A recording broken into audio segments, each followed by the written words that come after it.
Hola, esto es Cuidado con la Rata y estos son los principales acontecimientos alrededor del mundo. Uno, Signal.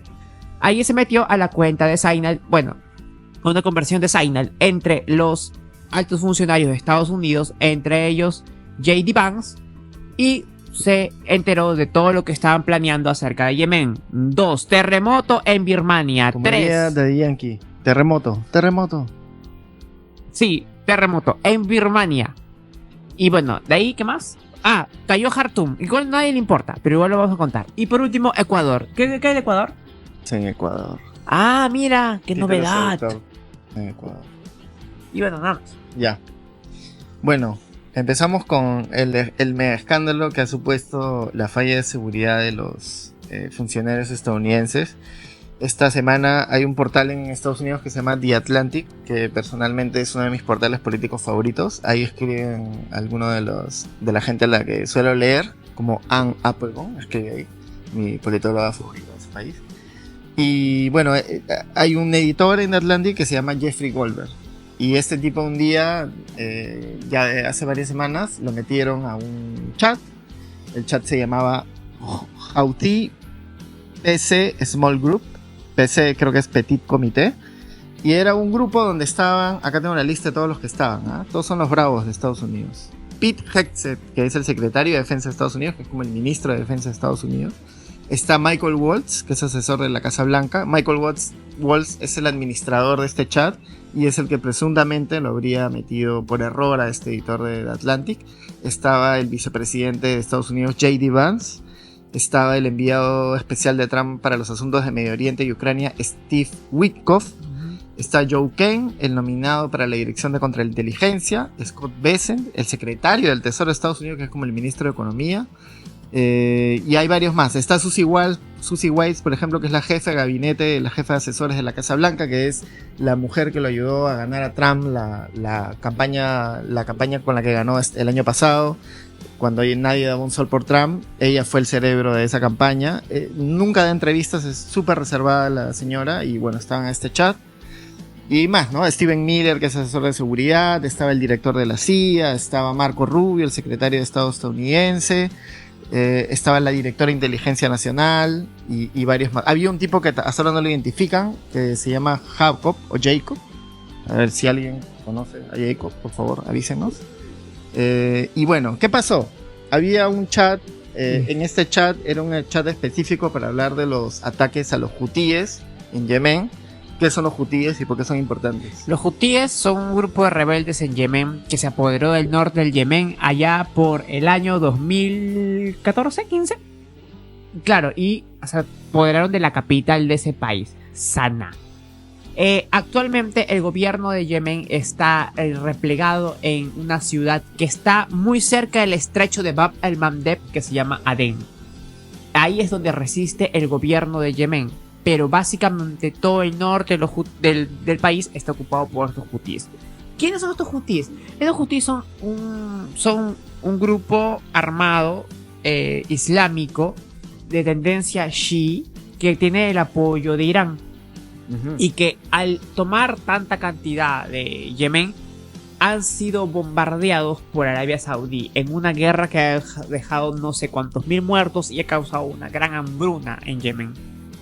Y bueno, eso es. Ahora, son estratégicos porque hace un tiempo han estado bloqueando el Mar Rojo. Exacto. Ellos tienen una política de defensa hacia los palestinos, y cuando empezó todo el genocidio en Gaza, comenzaron a atacar a todos los buques extranjeros, a todos los buques extranjeros que pasaban por el Mar Rojo. Y se han bajado, atacaron varios barcos, claro, y cortaron el comercio, ¿verdad? Entonces, cuando ha asumido Trump el poder, Trump lo que ha hecho es pedirle a sus funcionarios que ataquen a los hutíes para liberar ese atolladero que ha causado los hutíes con este bloqueo del Mar Rojo.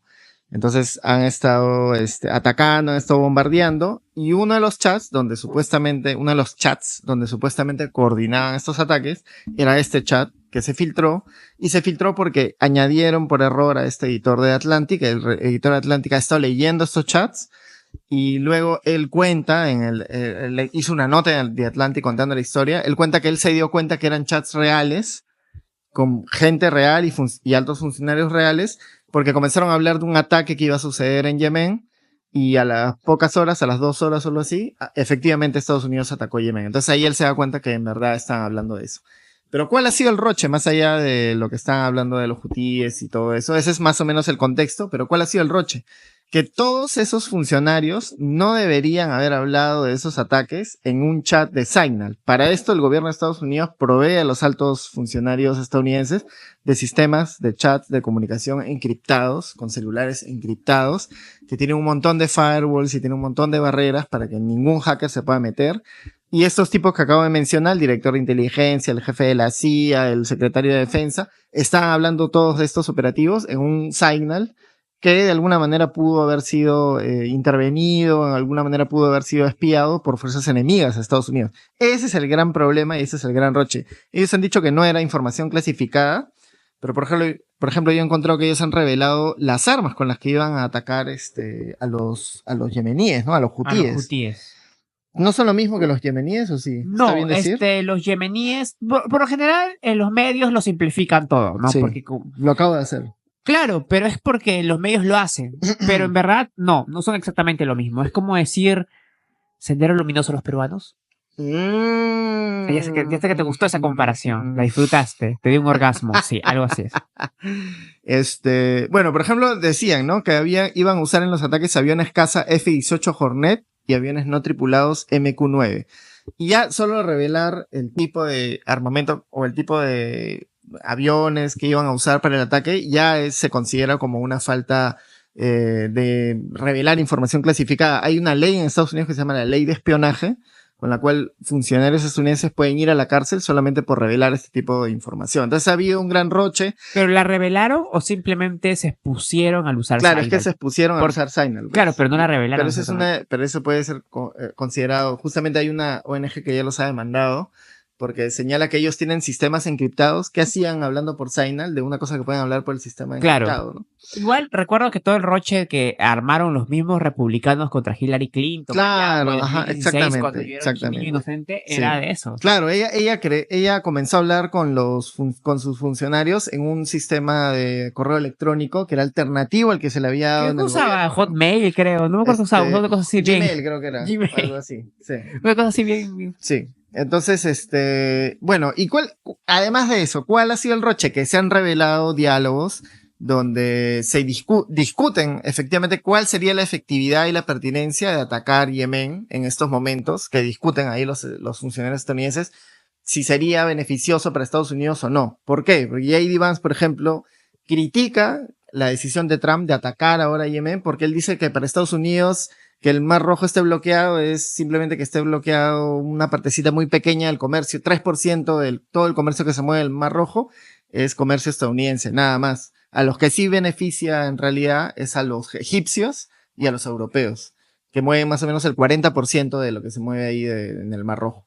Entonces lo que discutían estos funcionarios con J.D. Vance, con el secretario de Defensa, era cómo pedirle a los europeos y a los egipcios que cubran esos gastos de ataque, porque finalmente lo que ellos daban a entender es que le estaban haciendo el trabajo a los europeos, ¿no? Claro. Y le estaban haciendo el trabajo gratis. Y ya parecer, claro, la política exterior de Estados Unidos ha cambiado, ha virado, ya no va a ser el Estado benefactor que decía que era o algo así, o el protector del mundo, sino que ahora es una especie de política medio mercenaria de si no me das tus recursos o no me das tanta cantidad de plata o no me das algo a cambio, yo ya no te voy a defender, ¿no? Una cosa así. Entonces, eso era lo que se discutía ahí. Han salido críticas, ¿no? De J.D. Vance a Trump, han salido los otros que también se peleaban y decían, no, pero hay que atacar porque esa es una orden de Trump y es más un símbolo de que no se va a permitir ese tipo de cosas. Y lo otro que se ha revelado es un poco cómo es que Estados Unidos está espiando a sus enemigos, ¿no? Como los hutíes. Porque se revela en esa conversación de que habían estado siguiendo a la novia del encargado de los misiles hutíes. Y ahí es donde lo reventaron, porque el tipo va a la casa de la novia, ellos hablan de que habían seguido a la novia y cuando ya lo detectan en el edificio, volaron todo el edificio. ¿Cuál fue el problema con eso? Que el que les había dado esa información era una fuente humana que tenía en Yemen Israel. Y según algunos medios como Euronews y Bloomberg en línea y CNN, Israel se quejaba en privado al gobierno de Trump de cómo es posible que se haya podido eh, traslucir esta información, pues, ¿no? Claro. Primero lo quisieron acusar al editor de Atlantic de mentiroso. Dijeron que esos chats no tenían ninguna clase de importancia, que eran información no clasificada, y el tipo lo que ha hecho es liberar todos los chats que había logrado agarrar, ¿no? Ha liberado absolutamente todos, entonces así se ha convertido en la comidilla un poco del mundo y del tema de la seguridad y la gente que lee sobre espionaje y todo, ¿no? Porque China, Rusia pueden de ahí aprender cómo robar información de Estados Unidos. Eso no es lo peor. Pero más allá del tema de seguridad, Sí. ¿hay algo más interesante de esos chats? Sí. Es algo que no querían atacar. No necesariamente de los chats, pero sí, por ejemplo, la revista Der Spiegel de Alemania, lo que ha logrado trazar es los números de teléfono, los correos electrónicos y las contraseñas de alguno de estos personajes que aparecen en la conversación. Lo que han hecho ellos es básicamente contratar a una empresa, que es una empresa de marketing, de publicidad, que por ejemplo se encarga de hacer spam a la gente y para eso consigue bases de datos. Y estas empresas se alimentan de las filtraciones que ha habido de hackers, de cosas así, de millones de filtraciones, de ahí agarran los números de teléfono, toda la información privada de la gente. Y lo que ha hecho esta empresa es filtrar y ha conseguido efectivamente de algunos de ellos contraseñas de correos electrónicos, contraseñas de, por ejemplo, acá mencionaban a Gabart, que es la directora de inteligencia, ¿no? Ahí lograron interceptar su correo electrónico. De Peter Hegseth, que es el secretario de defensa. Del propio Mike Waltz, que es el culpable de haber metido al editor en el chat. Trump no le ha dado mucha importancia. Es que ha sido el único error en 2 meses de administración y que Mike Waltz ya aprendió la lección y que va a seguir siendo su asesor. Obvio. Y Mike Waltz lo que ha hecho es, o la gente alrededor de Mike Waltz lo que ha hecho es echar la culpa a un asesor de Mike Waltz, que fue el que supuestamente tenía el teléfono en el momento en que agregó por error al editor. Y eso ha supuesto otro escándalo porque decían, entonces este tipo le da el celular pues a cualquiera y cualquiera puede manipular la información que hay ahí, que esto que el otro, ¿no? Entonces ya ese es otro escándalo. Entonces, la cosa es que ahora una ONG que se llama Oversight los ha demandado, justamente por esta ley de espionaje que te comento. Los ha demandado ante un tribunal, no se sabe en qué va a pasar eso, pero bueno, ha sido un super roche para los gringos, ¿no? Porque cómo va a ser el país más poderoso del mundo, hablando ahí por Signal, descubriendo todas sus conversaciones. Cualquiera se le escapa. A cualquiera se le escapa. Yo creo que sí. Es verdad. Hacia la mejor familia. Sí, acá el Congreso toma la foto. Toman fotos en el Congreso. Sí, bueno. Cuando están con el celular así, toman fotos desde arriba. Sí, a veces yo he encontrado, cuando he buscado, a veces he encontrado, necesito contactar a un funcionario y de la nada, bueno, funcionario del Perú, y de la nada me encuentro con su celular, pues en internet, ¿no? Entonces sí, es verdad, puede ser una posibilidad que se haya filtrado también como ahora todo está tan interconectado y todo se sube a la nube, entonces puede ser que ahí lo encuentres, pero bueno, se supone que ellos tienen sistemas de ultra seguridad, pues, o sea, altamente clasificados. O sea, imagínate que un chino o un ruso estén leyendo eso. Ya, y aparte que también que hace quedar el gobierno de Estados Unidos como un gobierno medio débil, ¿no? O sea, lo muestra, lo expone, lo desnuda como un gobierno al que puede ser interceptado. Y justamente Trump, que tiene toda esta cosa de la seguridad y que hay que hacerlo esto por la seguridad del país y la seguridad de la nación, y le hacen este roche, pues esta vergüenza. ¿Ah? Pero bueno. Dicho sea de paso, hablando de seguridad, J.D. Vance visitó Groenlandia esta semana. No lo recibieron las autoridades. Al final el tipo creo que fue solo la base que Estados Unidos tiene ahí en Groenlandia. Y hizo un roche, ¿no? Porque se supone que lo tenían que recibir todos los groenlandeses importantes y qué sé yo, y no le han dado bola. Y un poco como que eso también ha mellado la figura que quiere mostrar Estados Unidos. Pero eso era básicamente el roche del escándalo de Signal, ¿no? Justo sobre Groenlandia vi Sí. que Putin había dicho que no había que tomarse como juego las ansias estadounidenses de tomar Groenlandia. Y si Putin lo dice, o los funcionarios de Putin lo dicen, me da un poco de desconfianza cómo va a terminar lo de Groenlandia. Si lo dice Putin es palabra del Señor, Es palabra te alabamos, del señor Putin, sí. Yeah. Entonces hay que comenzar a tener miedo de hacia dónde están yendo los tiros. Bueno, a él no le convendría que se tomen Groenlandia los gringos, ¿no?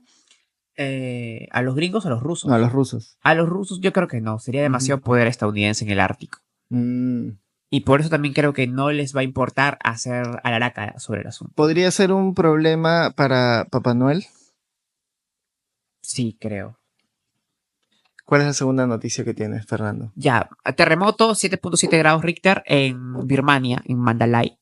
Este terremoto ha dejado 1.600 muertos en Birmania. 1.600 muertos, ¿no? Sí, estoy leyendo acá. y un poco más y un poco menos de muertos. O verán muchos menos, alrededor de 10 muertos. Pero no, 100 desaparecidos y 6 muertos en Bangkok, en la vecina Tailandia. Para los que no saben, como yo hasta hace 15 minutos, Birmania y Myanmar son el mismo país. Son el mismo país, o sea, sí. es dos nombres para un mismo país. Dos nombres para un mismo país, ajá. Claro. Sí.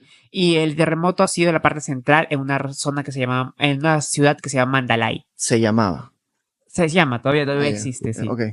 Y bueno, ahora, ¿qué sucede? Voy a aprovechar con el terremoto de Birmania para ver qué está pasando en Birmania en un nivel político, porque el terremoto les ha caído en una situación política bastante caótica. Sí. En estos momentos, en Birmania hay una guerra civil que empezó en el 2021. En verdad no empezó en el 2021. Los birmanos tienen un estado que está lleno de etnias. Y desde antes del 2021 han estado en guerra con varios movimientos independentistas de etnias, como por ejemplo los Shan al norte por China, sí. Los Rohingya por la parte de Bangladesh. ¿Se llaman los Rohingya? Rohingya. Ah, Rohingya. ¿No has escuchado sobre el genocidio de los Rohingya? Que están por el Bangladesh y con los mataron tuvieron que cruzar la frontera. Ya. Entonces siempre el Estado birmano ha estado en guerra con este tipo de etnias. ¿Qué pasó? Más o menos en el 2020 hay elecciones, el gobierno militar da paso a elecciones y gana el partido que es más opositor a la junta militar. ¿Cómo se llamaba? Lo leí, no me acuerdo, pero es el partido de la premio Nobel Aung San Suu Kyi y gana. Para los ultraconservadores y ultrafascistas que nos ven, los ultrafascistas peruanos son los caviares de Myanmar, los que ganaron, ¿o no? Yo creo que serían los liberales. Los liberales. Claro, porque acá en esta situación de Myanmar me hace recordar, salvando las enormes distancias, para que ustedes se puedan situar más o menos en la historia de Perú, sería pues una situación más o menos alrededor de 1870, cuando está los civiles contra los militares. Okay. Ya, y algo así. Entonces, ganan los civiles más radicales, más opuestos a los militares. A los militares no les gusta, y en abril del 2021 dan un golpe, creo que si no me equivoco es el 7 de abril, el golpe del 7 de abril. Dan un golpe, y el gobierno civil, los parlamentarios elegidos de estas elecciones se tienen que ir. Se van y forman un gobierno en el exilio. Y en septiembre de 2021 crean un ejército y inician una guerra de defensa nacional contra los militares. Claro, yo leí alguna vez en Vice News que habían logrado entrar a un campamento de estos rebeldes, cómo estaban aprendiendo pues todo esto de la guerra de guerrillas, cómo se entrenan. Y eran gente que digamos, un año antes era estudiantes, gente que no tenía mucho que ver, digamos, con cosas armadas, ¿no? Y que ahora se había metido a la guerra porque, claro, estaba en contra de este golpe militar, ¿no? Sí, llevan como 3 años de guerra, 4 años de guerra. En las ciudades como Mandalay o Rangún se inició un movimiento de desobediencia civil, muy independientemente de unirse a los rebeldes. Sí. Y todo esto mientras la guerra contra las etnias rebeldes de los alrededores proseguía, ¿no? Entonces era una guerra dentro de otra guerra. ¿Ellos son musulmanes? No, los birmanos en su mayoría son budistas, salvo los Rohingya del oeste que son musulmanes. Ellos sí son musulmanes. ¿Tú crees que el terremoto lo habrán considerado como un castigo de Buda? No creo. Yeah. Y eso es lo que pasa ahorita en Birmania. Ya. Ha dado una tregua. Justo el gobierno de Unidad Nacional en el exilio de una tregua, sí. Pero acusan al gobierno militar. Sí. De igual bombardear las zonas controladas por ellos. Ahora, el gobierno militar a veces juega con las minorías étnicas, ¿no? Si tú eres una minoría étnica que no eres tan independentista, sino que simplemente quieres más autonomía y no reconoces, porque hay unos que sí lo hacen, sí. Al gobierno en el exilio, te bombardean menos o dejan de bombardearte. Entra como en unas negociaciones bien raras dentro de esa guerra civil. Pero actualmente es una dictadura. Es un gobierno militar. Actualmente es un gobierno militar. El terremoto, dicho sea de paso, ha alcanzado también Tailandia, una parte de India y el suroeste de China, ¿no? Ha sido bastante fuerte. Acá lo que más se ha popularizado en estos 2 últimos días son los videos de los rascacielos en Tailandia. Claro, porque en Tailandia había un rascacielos que está en construcción y se derrumbó con un castillo de naipes. O sea, literal. Sí, había 2 o 3 que se han caído. Se deshizo en el aire. Y varios en verdad, no sé uno. Sí. Y claro, por eso en Tailandia hay más de en Bangkok hay más de 100 desaparecidos. Ahora, quiero acá aprovechar para jalar eso al contexto peruano y decir, porque yo he cubierto ese tipo de noticias, hay que tener cuidado con los edificios que ahora se están vendiendo, que son muy altos acá en Lima. Porque muchos de esos edificios se han construido zurrándose en los límites de altura que han puesto cada municipio. Muchos de ellos han construido el doble o hasta el triple. ¿Y por qué son esos límites de altura? Porque uno puede decir, ya, pues, o sea, al alcalde se le ocurrió ese límite de altura, pero no tiene nada que ver. Pero es que, pregunto claro, yo. no, esos límites de altura se han puesto, ¿por qué? Por el tema de la urbanidad, por los barrios donde se construye, que hay algunas casas que son más chicas y todo, pero también por el tipo de suelo que hay. Por el tipo de suelo. Entonces, lo que yo he conversado y lo que me han dicho algunos funcionarios municipales cuando yo he visto ese tema es que uno de los temores que existen, porque hay muchas municipalidades que se oponen a estos edificios tan altos, es que si hay un terremoto, esos edificios, el temor es que no puedan aguantar. Entonces ahí es como que, si ya de por sí Lima era bastante precaria, es bastante precaria sin esos edificios ante un posible terremoto de 7, 8 grados, con estos edificios altos es mucho más precaria, ¿no? Es mucho más débil, digamos. Por eso bajen.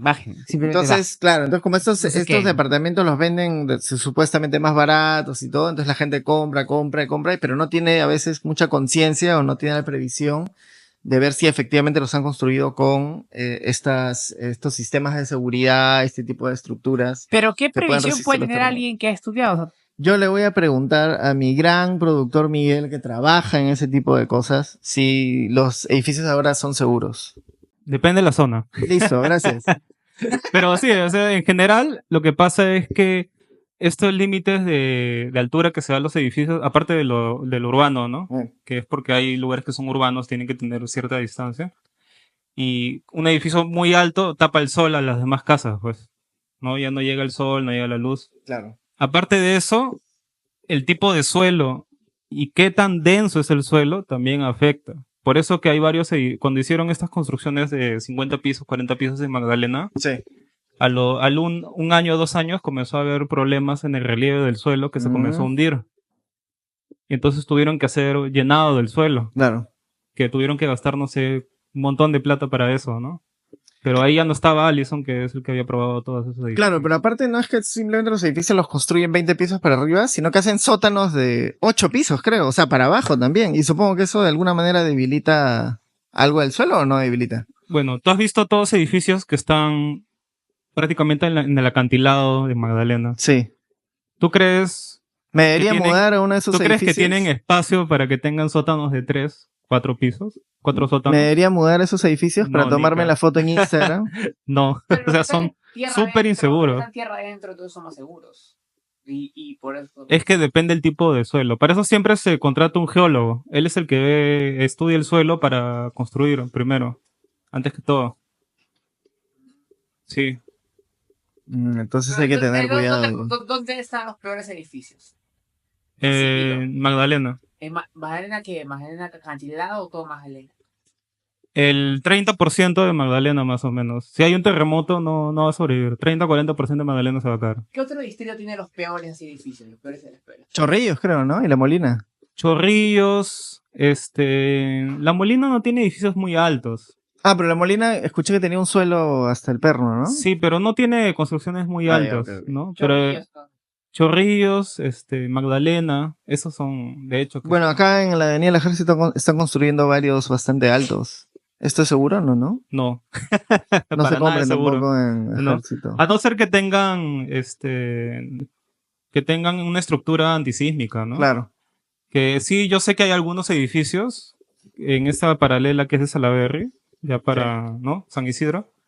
Yo sí sé que algunos edificios, el proyecto sí tiene esas columnas y esa distribución para que pueda tener suficiente espacio el edificio para poder moverse en caso de un sismo, ¿no? Claro, esa es una de las Pero el problema es que los edificios están tan pegados que no tienen un espacio para que no aire. Claro, no tienen aire para que el edificio pueda moverse. Claro. Claro, por eso se deja un espacio entre los edificios. ¿Y cómo moría la gente en masa? En todo caso, si van a comprar un departamento y no saben hacer nada de eso, si no pueden llevar a un especialista, pregúntenle al que le va a vender el departamento si tiene algún dispositivo de seguridad. Y si hay un terremoto y se quedan sin departamento, bueno, pueden demandar al tipo, ¿no? Ah, Al sí. dueño. Lo otro es que estos edificios... Claro, pero él te va a decir, no tiene ningún No, dispositivo es de que seguridad. por contrato te tienen que poner. O sea, ¿qué cosa te está teniendo tu departamento? Sí, Ok. si tiene ductos, si tiene sistema antisísmico, si tiene alarmas de incendio, si tiene, no sé, pues, césped artificial arriba en el techo, en la azotea, tienes áreas verdes, todo esto está en tu contrato. Claro, cuando tú porque compras ahora el todos compran departamento. por adelantado, en verdad. Todos compran como con Todos tu compran registro el proyecto. claro, todos compran el Entonces, proyecto. cuando tú miras el proyecto, tienes que fijarte que sea antisísmico y también tienes que tener sentido común, pues, porque si tú ves que es un área donde claramente los edificios no son antisísmicos y que obviamente es muy peligroso, hoy no vas a comprar ahí, pues, ¿no? Como frente al acantilado de Magdalena, ¿no? Bueno. No hay nada que lo sostenga. ¿no? Igual problemas que nunca vamos a tener porque no creo que me compre un departamento en mi vida. Pero bueno, ya. Pero qué pesimista, oye. Claramente Miguel odia los departamentos en Magdalena.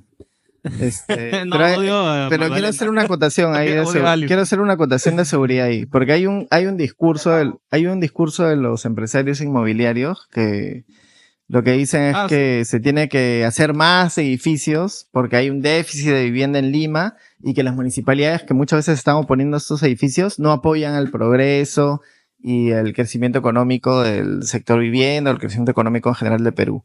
Cuando ustedes oigan a un empresario que tiene un discurso en el cual dice que no quiere fiscalización o está en contra de mayores fiscalizaciones y mayores controles porque no se apoya el crecimiento ni el avance económico del país, duden de ese empresario, por favor, no le vayan a creer, porque ese es el discurso de los que no quieren que los revisen y después se cae el techo en el mall, después aparece el suelo de la muerte y después en un terremoto se caen edificios. Entonces, cuando ustedes escuchen un empresario que dice eso, duden de ese empresario. Ese empresario no quiere el bienestar de la gente. Lo que quiere es seguir llenándose los bolsillos de plata.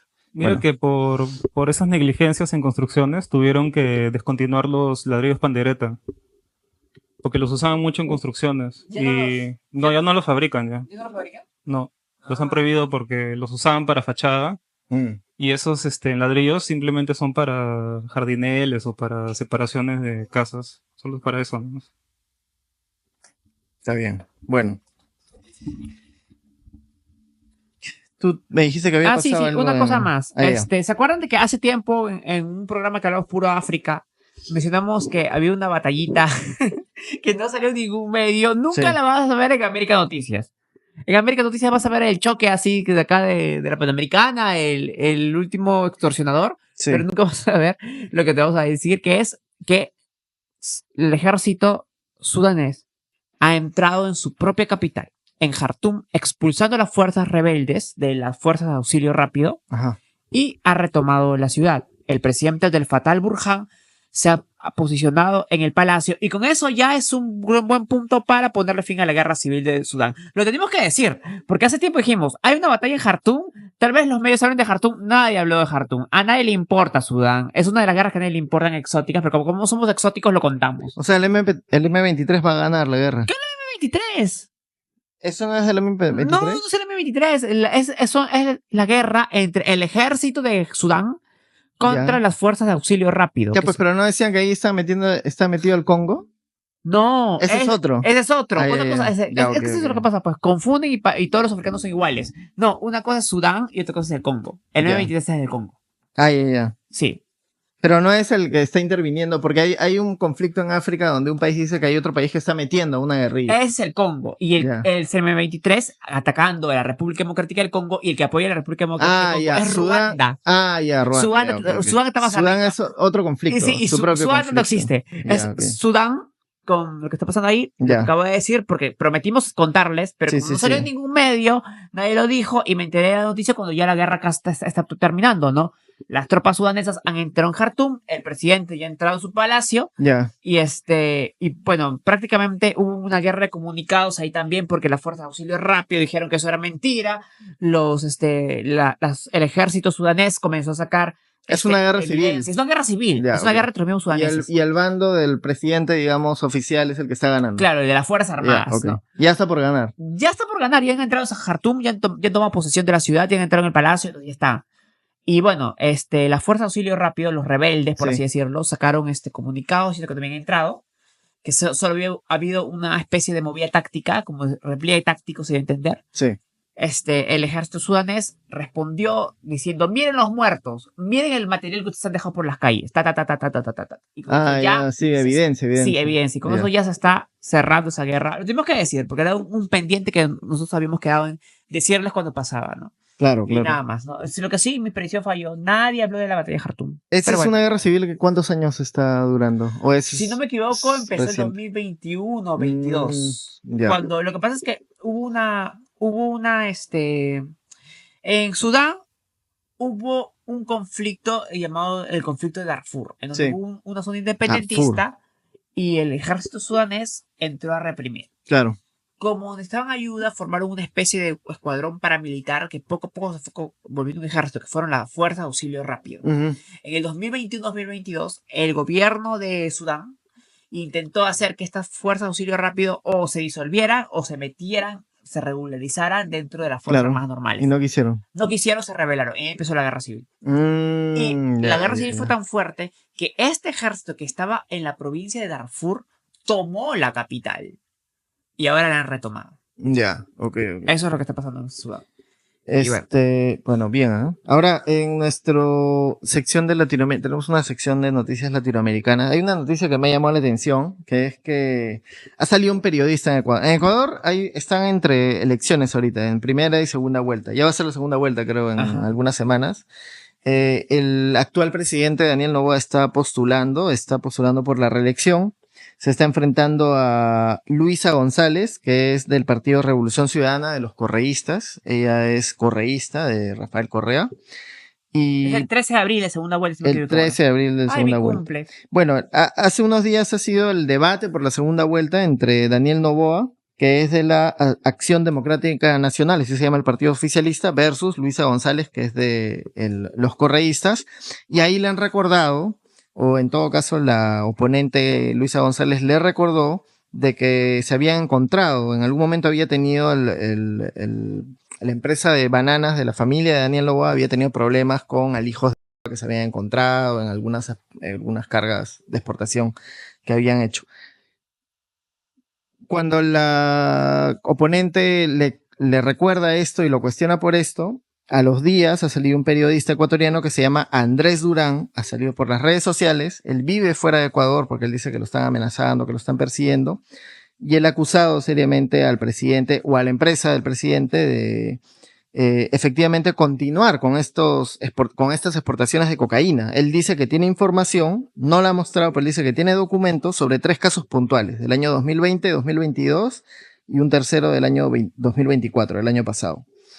Lo que él dice es que esta empresa, que es del padre de Daniel Noboa es un Nepo Baby que ganó la presidencia el año pasado, el año pasado pues, ¿no? No, ahí tiene como 2 años. 2 años, sí. ¿no? Sí. Ganó la presidencia y, bueno, su familia se hizo millonaria exportando bananas, que es una de las principales materias de exportación del Ecuador. Y, bueno, este periodista lo ha acusado y le ha recordado que efectivamente han tenido algunos problemas, inclusive uno de los trabajadores importantes de la empresa está ahorita procesado y la empresa lo está defendiendo en un proceso judicial por cargas de droga. Y bueno, Ecuador ahorita se ha convertido en un estado más de ese México donde el narcotráfico se ha desbordado. Y lo digo así porque ¿Por qué? porque los principales cárteles de México, que son el Sinaloa y el cártel Jalisco Nueva Generación, Allá. están operando efectivamente en Ecuador. O sea, tienen sus hombres ahí, las bandas de, por ejemplo, los Lobos y algunas más, son bandas que sirven a estos cárteles, están traficando. ¿Y por qué han escogido Ecuador? O sea, ¿qué tiene Ecuador que no tenga Perú, por ejemplo? Claro, Ecuador tiene el Golfo de Guayaquil, tiene toda una zona donde hay un montón de comercio de barcos, de barcos transatlánticos, barcos gigantes que van por ahí, y que también compete mucho a Piura, por eso Piura se ha vuelto muy violenta por el narcotráfico ecuatoriano. Todo eso está entrando y está saliendo de las costas ecuatorianas, todo eso lo están usando los mexicanos. ¿Por qué no han llegado acá en esa magnitud? de repente es porque, eso sí no lo tengo muy claro, entiendo que es porque Ecuador es un país más pequeño y como es un país más pequeño es institucionalmente más fácil de corromper. O sea, si nosotros creemos que aquí hay corrupción por una serie de mafias criminales, en Ecuador están mucho peor, ¿no? Acaban de matar un candidato presidencial, bueno, en la elección donde salió elegido Daniel Noboa, pero también ha habido mucha violencia, las bandas criminales ahí pueden cerrar ciudades enteras por 1 o 2 días y atacar, han habido un montón de atentados. Entonces, ¿qué es lo que se dice que nos espera a nosotros a partir del 2026? Es el destino que nos ¿Por qué espera. a partir de 2026? Porque ahí vienen las elecciones de nosotros. Pues depende mucho de a quién van a elegir en el 2026 acá en el Perú, para ver cómo se va a mover lo de las mafias criminales, ¿no? Entonces, ese es el problema ahí en Ecuador y ahora parece que las acusaciones de narcotráfico que ya se han diseminado en un montón de políticos ahí, en un montón de personalidades importantes en el Ecuador, ha alcanzado finalmente a la familia presidencial o en todo caso a la empresa de la familia del presidente, ¿no? Claro. Él lo que ha dicho es que han sido casos puntuales, que la empresa... Que le han sembrado. Claro, a lo Kenji, pues, ¿no? Kenji dijo que cuando hubo todo este problema de la coca que se había encontrado en una de las empresas que lo involucraba, él dijo que había sido una cosa de la que no tenía conocimiento los dueños de la empresa, los accionistas, ¿no? Era una cosa que lo metían ahí en el puerto y ellos no se daban cuenta, no sabían, ¿no? Y se encontraba casi de casualidad. Y bueno, ahora han hecho esto en Ecuador. Parece que está manchado ahí con dinero de la droga. Ya había muchas acusaciones de la oposición, efectivamente, de que Noboa está metido, está coludido o está involucrado con varios grupos importantes de narcotráfico ahí, como los choneros, por ejemplo. Pero ahora parece que las acusaciones ya son más puntuales, más específicas, ¿no? Con pruebas, según este periodista, pero todavía no los ha mostrado, ¿no? ¿Por qué Ecuador se vuelve tan violento desde que se fue Correa? Porque antes, durante el correísmo también era así. No, eso se vuelve cuando ya se va Correa, entra el que está en silla de gordito, no me ruedas. acuerdo. No, entra Moreno. Lenín Moreno. Lenín Moreno traiciona a Correa Claro. porque se va con la derecha. Ajá. O sea, y ahí es donde empieza, no sé si eso tuvo un efecto, no sé si la salida de Correa tuvo un efecto directo, pero ahí es donde empieza Ecuador a convertirse en una especie de hub sudamericano del narcotráfico como no lo había sido antes, ¿no? Y ahí es donde empieza la violencia, las pandillas ecuatorianas adquieren armamento, pero... O sea, ¿Pero tuvo algo que ver el cambio de gobierno? tuvo que ver más que todo el tema de las cárceles.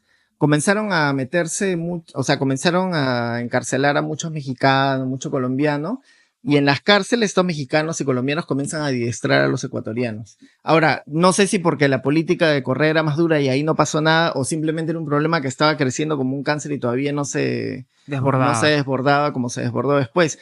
Supongo que sí, pues tampoco es un problema que supongo que habrá aparecido de la noche a la mañana, ¿no? No es porque entró Lenín Moreno en el día siguiente apareció la droga, ¿no? Claro. Inclusive el propio Correa, el padre de Correa fue alguna vez encarcelado en los años 60 por burrier. Eso fue una de las cosas que le sacaron a Correa cuando recién la primera vez que hizo campaña.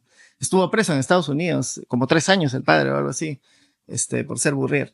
Pero se desbordó por el tema de las cárceles, ¿no? En las cárceles, cuando los delincuentes ecuatorianos, había uno que no me acuerdo cómo se llama, Fabio, algo así, comienzan a tomar las cárceles, los choneros, los lobos, todos los que están ahí, comienzan a controlar las cárceles, así como Sendero controlaba acá las prisiones, allá las controlan los delincuentes, y a partir de ahí comienza ya el tráfico más duro y más grande, o sea, se incrementa el tráfico de droga un montón, los cargamentos se hacen más grandes, y eso está llegando a nosotros, ¿no? O sea, yo conversé ahí justo para una nota que hice, conversé con un expresidente, un exdirector ejecutivo de Vida, y él me decía, pues, que Piura justamente estaba recibiendo toda esta influencia de las grandes bandas de narcotráfico ecuatorianas, ¿no? Y estaban aprendiendo los delincuentes peruanos a cómo lidiar o cómo hacer mayor presencia de fuerza para que la organización que cada uno representa sea la más brava, la más temida, ¿no?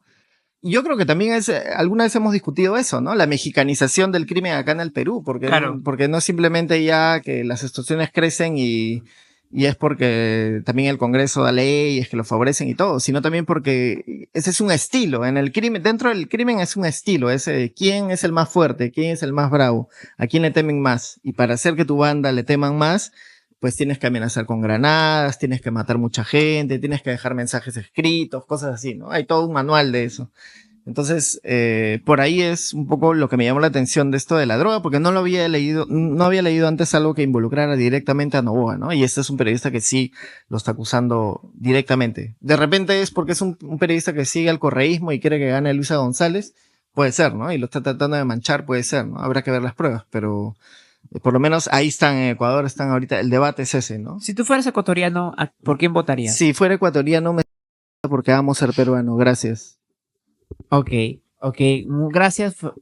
Este fue Ricardo Velasco. Gracias, amigos ecuatorianos que nos están escuchando. Más bien, suscriban. ¿Tienes alguna noticia más? No, solo que Bolivia está en crisis. Sí.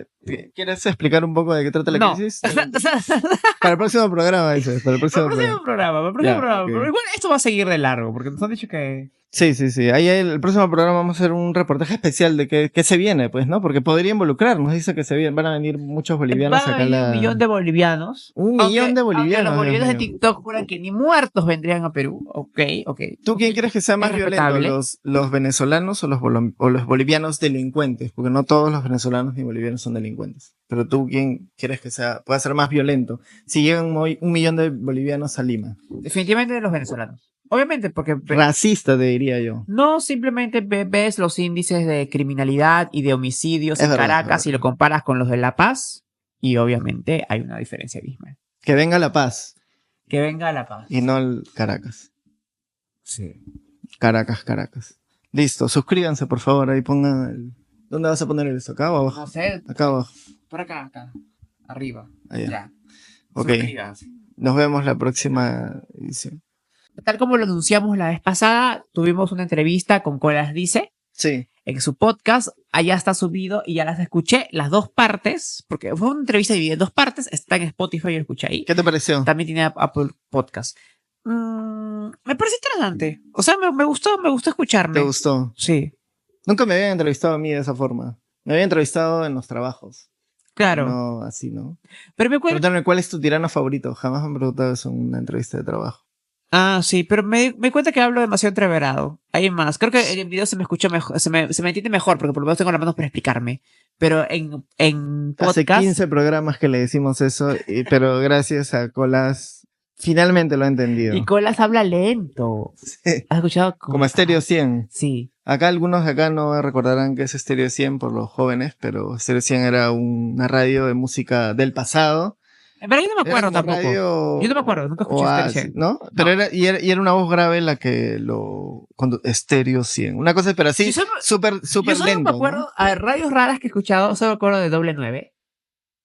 ¿no? Ya, esa no es rara, esa es blanca, esa no es rara. Claro, yo lo escuchaba porque quería ser blanco.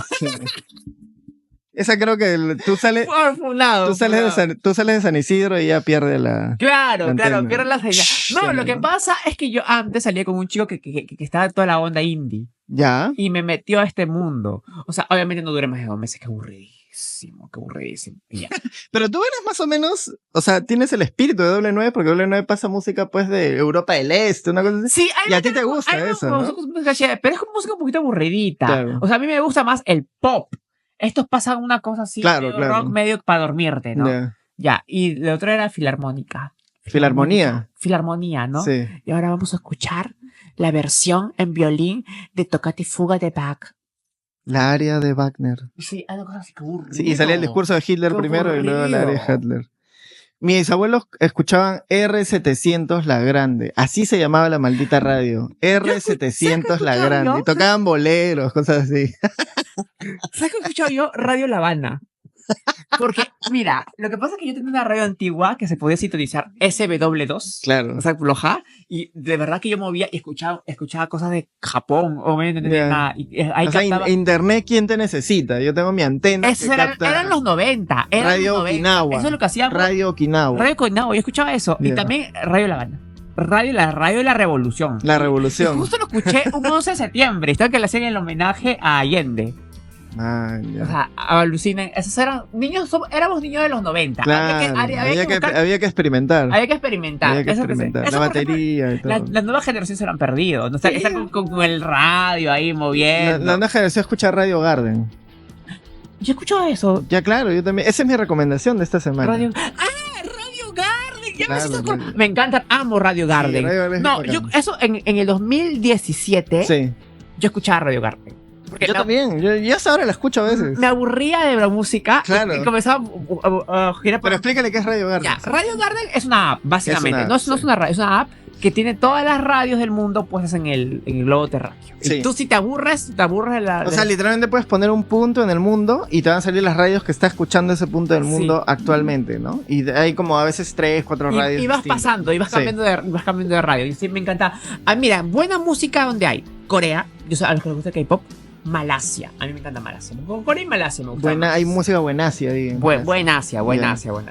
Sí. A mí me gustaba, y es la última antes de terminar, me gustaba poner la radio que escuchaba el último punto del último pueblito de Alaska, lo más cercano al Ártico, y luego ibas al otro punto de Rusia. que estaba ahí cerquita, y escuchan esa diferencia, es completamente otro mundo, es otro planeta, y están cerquita, ¿eh? Oye, pero Rusia Es también tiene completamente un otro buen planeta. tecno. Era como un tecno así. Claro, Rusia tiene hardcore. tecno. Rusia Claro, era el de Alaska escuchaba así como que blues, una cosa Ya, así ya, súper súper así country, ¿no? Sí. Súper con guitarra, ¿no? Con el banjo, esto. Y es como que estuve un poquito más allá y era un techno así súper hardcore, ¿no? Era- De hecho, justo estaba sintonizando y encontré un tecno chévere que se llama Patamushka. No sé si es Escuchen este. eso. Sí, no sé si era la intro de un programa, no sé, porque lo que pasa es que cuando escuchas música rara, Sí, así como sí. yo, te puede quedar cualquier cosa. O sea, Sí, literal, yo me he enganchado hasta con canciones turísticas. O sea, después de turismo y me gusta. No, los rusos y europeos del este están haciendo muy buena música techno, post-punk, todo eso, sí. Voy a escuchar son más chéveres, rusos, chéveres. voy a escuchar Sí, más hay que escucharlos. Ahora, Y son súper tristes, ¿ah? Pero son bien bacanes. Ahora, si tú no eres de Radio Garden, porque un poquito que, o sea, en TGA, Claro. en celulares en TGA, usa Spotify, los 100 más de cada país, comienza a explorar, los 100 más de Francia, los 100... Yo escucho música bonita en Francia ahorita de hace una semana. La France. La France. Ya, muy bien. Ah, sí, exploren.